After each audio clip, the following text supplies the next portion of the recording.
أعوذ بالله من الشيطان الرجيم. بسم الله الرحمن الرحيم.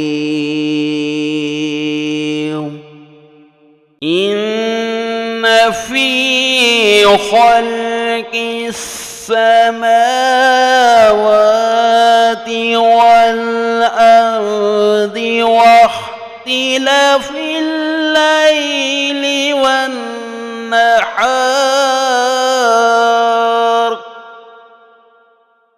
والفلك التي تجري في البحر بما ينفع الناس وما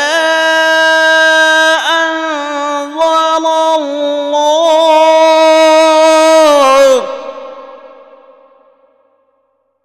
من السماء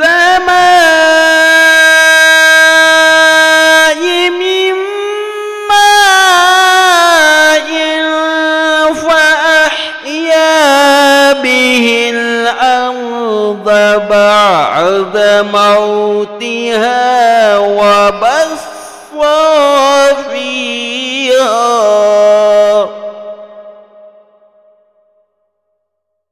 من كل دابة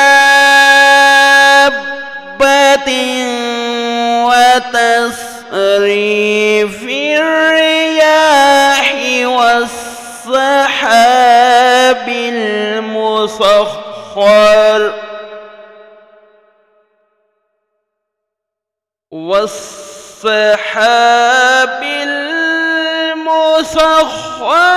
بين السماء والأرض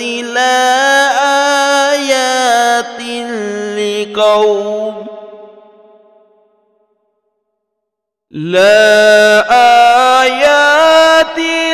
لقوم يعقلون.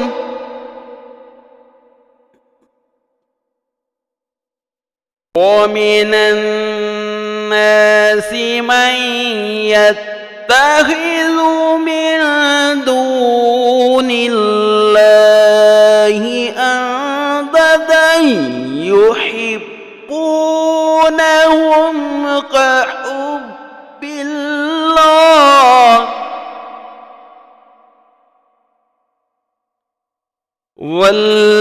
والذين آمنوا أشد حبا لله ولو يرى الذين ظلموا إذ يرون العذاب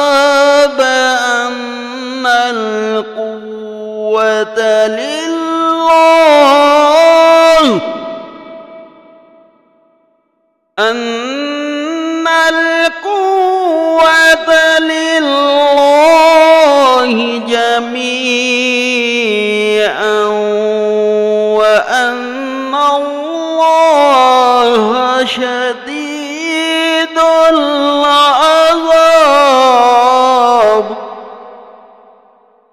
صدق الله